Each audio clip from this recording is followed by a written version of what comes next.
Hi friends, നമ്മുടെ പുതിയൊരു വീഡിയോയിലേക്ക് എല്ലാവർക്കും സ്വാഗതം. എൻ്റെ ചാനൽ സബ്സ്ക്രൈബ് ചെയ്യാത്തവരാണെങ്കിൽ സബ്സ്ക്രൈബ് ചെയ്യണേ.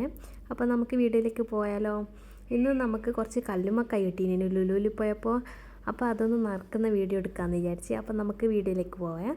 അതിനായിട്ട് ഞാനിവിടെ ചൂടുവെള്ളത്തിൽ ഒരു 3-4 മണിക്കൂർ പുതർത്തി വെച്ച പൊന്നിയരി, നിങ്ങൾക്ക് ഏത് അരി എടുക്കുക, കുറുവരിയോ ചോറ് വെക്കുന്ന ഏത് അരിയായാലും പ്രശ്നമില്ല. അപ്പോൾ അതിലേക്ക് ഞാൻ കുഞ്ഞുള്ളി ഒരു 5-6 അല്ലി കുഞ്ഞുള്ളി ഇട്ടിട്ടുണ്ട്. ഇനി നമുക്ക് അതിലേക്ക് വേണ്ടത് വലിയ ജീരകമാണ്, അതും കുറച്ചിട്ട് കൊടുക്കുക. പിന്നെ ഒരു 1/4 കപ്പ് തേങ്ങ ഇട്ട് കൊടുത്തിട്ടുണ്ട്. ഒരു 15 കല്ലുമ്മക്കായ്ക്ക് വേണ്ട അളവാണേ ഞാൻ പറയുന്നത്, കുറച്ചേ ആക്കുന്നുള്ളൂ, ഞങ്ങൾ അത്രേ വാങ്ങിയിട്ടുള്ളൂ. ഇനി അതിലേക്ക് കുറച്ച് ഒരു 3-4 കറിവേപ്പിലിൻ്റെ ഇല ഇട്ട് കൊടുക്കുന്നുണ്ട്.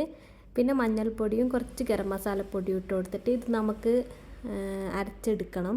ആവശ്യത്തിനുള്ള ഉപ്പും ഞാൻ ചേർത്ത് കൊടുക്കുന്നുണ്ട്.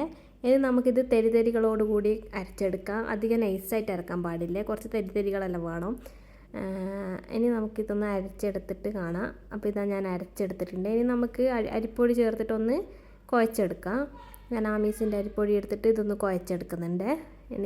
അപ്പോൾ ഞാനിതാ കുഴച്ചെടുത്തിട്ടുണ്ട്. ഇതാ ഈ ഒരു കൺസിസ്റ്റൻസിയിലാക്കി വെച്ചിട്ടുണ്ട്. ഇനി നമുക്ക് കല്ലുമ്മക്കായ് ഓരോന്നെടുത്തിട്ട് നിറച്ചിട്ട് വെക്കാം. ഇതാ ഞാനിങ്ങനെ നിറക്കുന്ന പോലെ കല്ലുമ്മക്കായ് നിറച്ചിട്ട് ഞാൻ വെക്കുന്നുണ്ട്.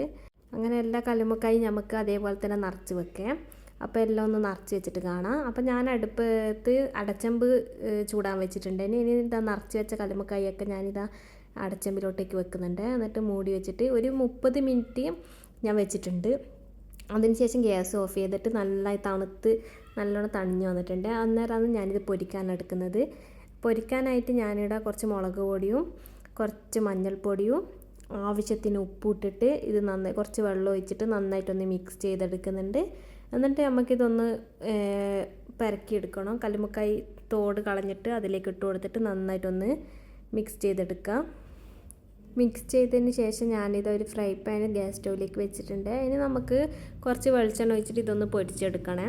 ഒരു സൈഡ് ആയിക്കഴിഞ്ഞാൽ തിരിച്ചും മറിച്ചും പൊരിച്ചെടുക്കാം, അത്രയേ ഉള്ളൂ.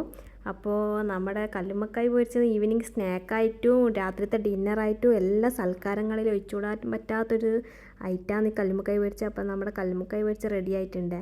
നല്ല ചൂട് കട്ടൻ ചായൻ്റെ കൂടെ ഒക്കെ കഴിക്കാൻ നല്ല ടേസ്റ്റാണ്. അപ്പോൾ എൻ്റെ ചാനൽ ഇഷ്ടപ്പെട്ട ലൈക്ക് ചെയ്യുക, സബ്സ്ക്രൈബ് ചെയ്യാത്തവരാണെങ്കിൽ സബ്സ്ക്രൈബ് ചെയ്യുക. അപ്പോൾ അടുത്ത നല്ലൊരു വീഡിയോയിൽ കാണാം. അതുവരേക്കും bye bye. Thanks for watching.